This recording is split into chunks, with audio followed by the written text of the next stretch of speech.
Welcome to the Module 3. In this module, we will talk about the treatment interventions for patients with sarcopenia. We will also discuss how to treat different types of patients, those with other geriatric syndromes, in addition to sarcopenia. The outline of Module 3 consists of exercise, nutrition, personalized treatment. Exercise and nutrition are the two most important key components for the treatment program for sarcopenic patients. A good treatment program needs to have both elements. In addition, it needs to be tailored to each patient according to his or her condition. In 3.1, we will talk about exercise. The learning objectives of 3.1 are: know what happens with muscles when aging, know what type of exercise training is the best for sarcopenic patients, and be able to make an exercise treatment plan for sarcopenic patients.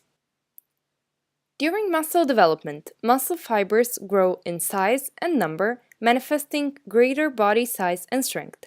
Number and size of muscle fibers decreases with aging, disuse, and illness. This is associated with a corresponding decrease in muscle capacity to generate strength. In the case of muscular atrophy following disuse, the size of muscle fibers can be restored over time through physical activity. However, loss of muscle strength and mass following sarcopenia is particularly difficult since the quality of muscle fiber is not so easily recoverable. Literature indicates that exercise interventions have the most significant improvement on sarcopenia. Absence of exercise is a high risk factor for developing sarcopenia. Sarcopenia is characterized by muscle fiber loss in size and number. Exercise simulates the skeletal muscle capacity and ability to synthesize protein.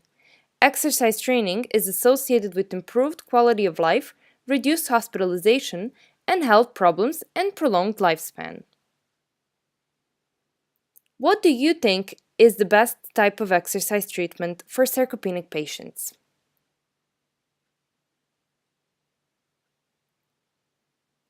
Literature shows that the best type of exercise treatment for sarcopenic patients is resistance training. The effects of resistance training can be enhanced with aerobic training.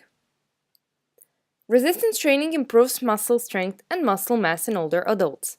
It is well known that traditional, slow-velocity resistance training, for example, performing the concentric and eccentric phase of each muscle contraction in 2 to 3 seconds, is a safe, feasible, and effective intervention to reduce muscle hypertrophy and increase strength in older adults. Resistance exercises promote positive functional and structural adaptive responses in the muscles and is a promising tool in the treatment for sarcopenia. Resistance training increases muscle protein synthesis, satellite cell activation and proliferation, aerobic hormone production, and decrease in catabolic cytokine activity. Resistance training increases both type 1 and 2 muscle fiber, cross-sectional areas, and whole body lean tissue mass in older adults, which leads to increase in muscle strength.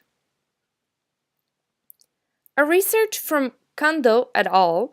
Showed that 22 weeks of whole body resistance training, 3 days a week, in healthy older males aged 60 to 71 is sufficient to overcome the age-related deficits in whole body lean tissue mass, regional muscle size, and upper and lower limb strength.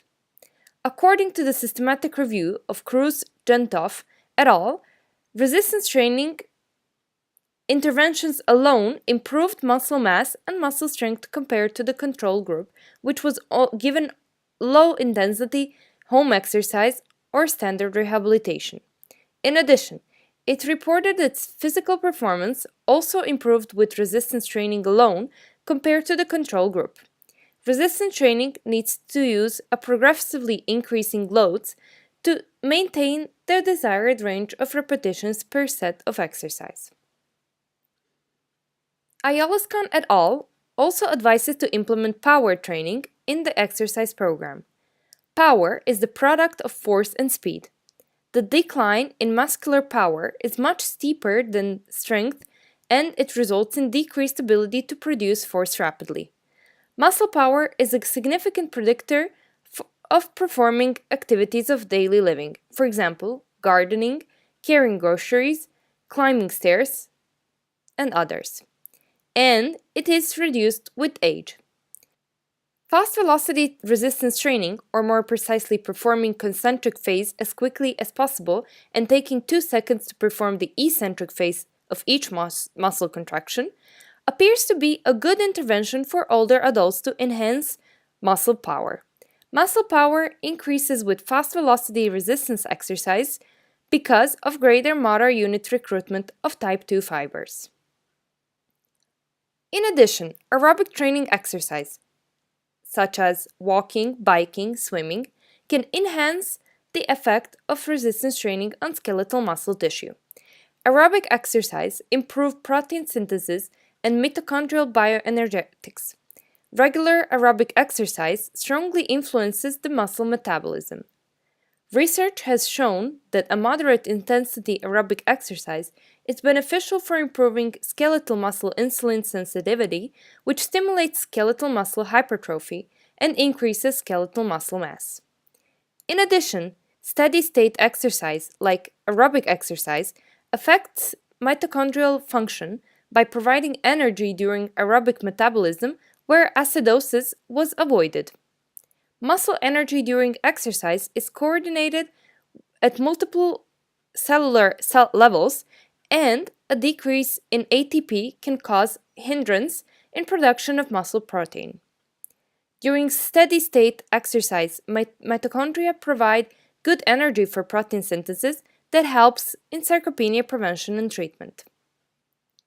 Even though aerobic exercise does not produce the same magnitude of improvement in muscle mass and strength as resistance exercise, it is still recommended for patients with sarcopenia. This table is from the article of Lolascone et al. It gives recommendations for physical exercise in sarcopenic older people. For aerobic exercise, it recommends frequency of 5 days per week for moderate intensity or 3 days per week for vigorous intensity. Moderate intensity is a 5 to 6 on a 10-point scale, and vigorous intensity is a 7 to 8 on a 10-point scale. A total of at least 30 minutes per day of moderate intensity activity in bouts of at least 10 minutes each, or continuous vigorous activity for at least 20 minutes per day. Resistance training should be done at least 2 days per week. The intensity should be slow to moderate, lifting velocity 60 to 80% of 1 RM. There should be 8 to 10 exercises involving all major muscle groups performed in 1 to 3 sets, 8 repetitions with 1 to 3 minute rest among each set. So, when do you start training? You can never start too early with training. It is better to prevent progressive loss of skeletal muscle mass, strength, and function rather than try to restore it at older age. Preventive strategies go along with treatment interventions and should be initiated as early as possible, before this loss of skeletal muscle mass, strength, and function occurs. Read the following articles to get a better understanding of exercise treatment for sarcopenic patients. You can find the links of these articles under this video. The effects of exercise training can be enhanced with nutrition. We will talk about this in the module 3.2.